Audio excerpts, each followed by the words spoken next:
Quand la bande passante est comme le chat d'une aiguille, soit étroite, on pourrait croire que tous les problèmes sont un problème d'argent.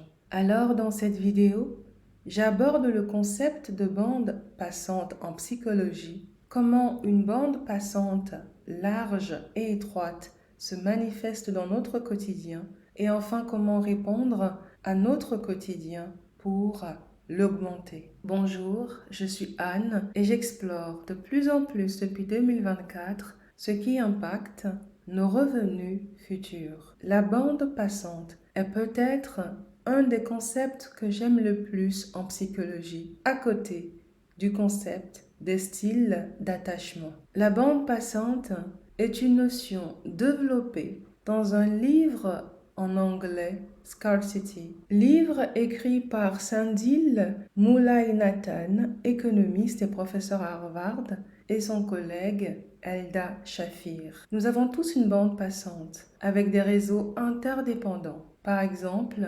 logique, émotion, réponse, décision, ce qui est souvent concentré à travers les différentes parties du cerveau reptilien, système limbique, cortex préfrontal. Quand cette bande passante est large, on voit des possibilités, même devant un problème. On est capable d'imaginer son futur. On est plus optimiste, créateur et persévérant qu'anxieux. Et tout moment de confusion ne se transforme plus en épuisement, mais en curiosité et en engagement à identifier le vrai problème, un problème qui a déjà la solution. On ressent ses émotions, tout principalement la peur, mais on se souvient aussi qu'on a un pouvoir. On se souvient que l'univers est bienveillant et que notre ingéniosité est là, juste dormante et en attente de nous aider si nous voulions juste être un peu plus curieux. Mais avec une bande passante limitée, c'est important de savoir qu'il y a un trauma résiduel qui bloque le passage. Et tout trauma crée de la fragmentation en soi, de la dislocation de soi. Le trauma, c'est ce qui reste quand l'événement est passé. Les émotions, les pensées, l'image qu'on a de soi, les croyances, les peurs, bref, tout ce que l'événement a changé en nous et que nous allons porter vibratoirement et attirer encore et encore, sans parfois jamais savoir que le trauma est d'abord une affaire vibratoire. Le trauma installe une nouvelle fréquence et un nouvel état vibratoire dans le corps, aux antipodes de la vibration naturelle du corps qui est clarté, compassion, confiance en soi, connexion, curiosité, courage et créativité, mais aussi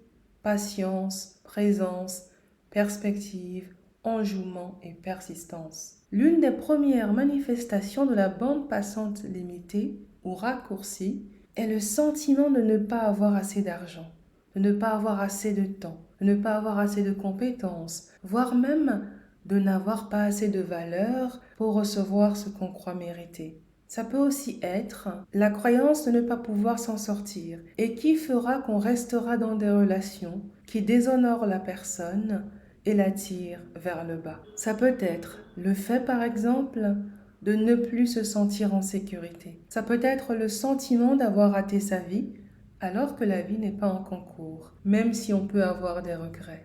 C'est donc un sentiment et non une sensation. Tout le corps n'est pas impliqué quand on voit les choses ainsi, comme s'il n'y avait plus une communication fluide entre tous les centres énergétiques, tout particulièrement entre le centre splénique, la tête et le plexus solaire.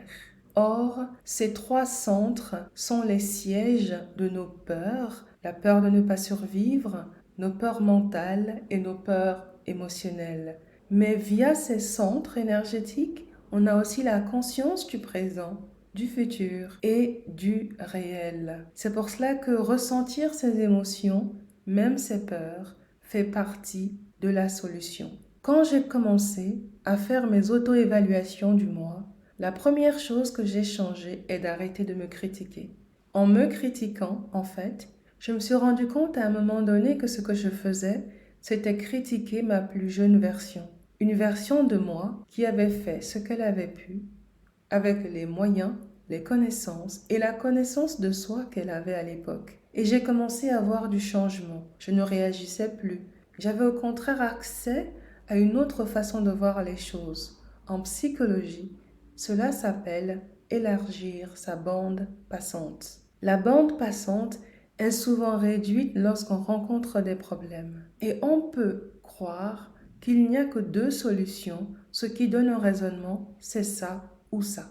Or, toute personne qui s'autorise à déconstruire ces différentes versions de soi avec curiosité, cherchant par exemple à voir ce qui avait été fait sous le prisme de ce qui se passait en ce moment-là, cherchant quelles sont les leçons ici, y compris faire des recherches, écouter comment d'autres avaient résolu une situation similaire, on a alors une vision globale d'une situation. Mais ce n'est pas tout. Les décisions qu'on prend ont plus de chances de durer parce qu'on a utilisé la situation pour se libérer émotionnellement, pour vraiment comprendre le problème, mais aussi parce que on s'est autorisé à voir les choses autrement et donc à imaginer un futur qui résonne avec qui on est vraiment. On vient d'augmenter la bande passante. Si je repense par exemple à la bande passante que j'avais en 2022 sur le plan professionnel, j'étais par exemple dans un raisonnement c'est ça ou ça. J'avais le sentiment que je manquais de temps, qu'il fallait que j'accélère. Je me reprochais même d'être un penseur lent, jusqu'à ce que je constate que prendre le temps, chercher d'abord la vue d'ensemble, me permettait de réussir à faire les choses une seule fois et du premier coup. Si vous rencontrez dans le futur un problème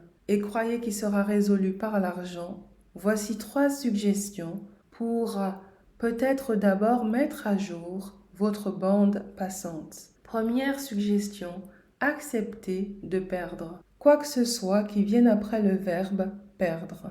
Deuxième suggestion, évaluez ce que vous feriez dans un monde idéal et si vous aviez tout l'argent du monde. Troisième suggestion, priorisez, ordonnez toutes les actions identifiées et commencez à agir étape par étape. Première étape, deuxième étape, troisième étape, ainsi de suite, mais surtout une étape à la fois.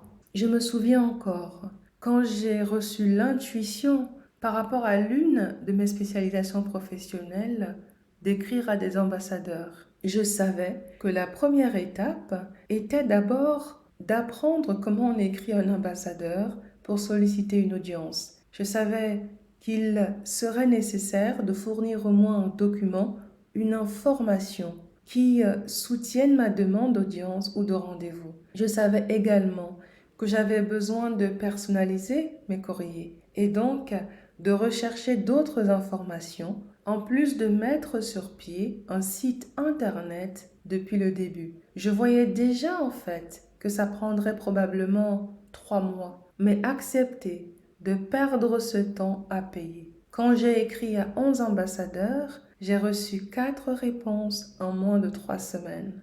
Des conseils, des rendez-vous physiques à l'ambassade avec les proches conseillers de l'ambassadeur, un entretien téléphonique de longue durée avec un chargé d'affaires qui a le rôle d'ambassadeur en son absence, et enfin une audience avec un ambassadeur africain.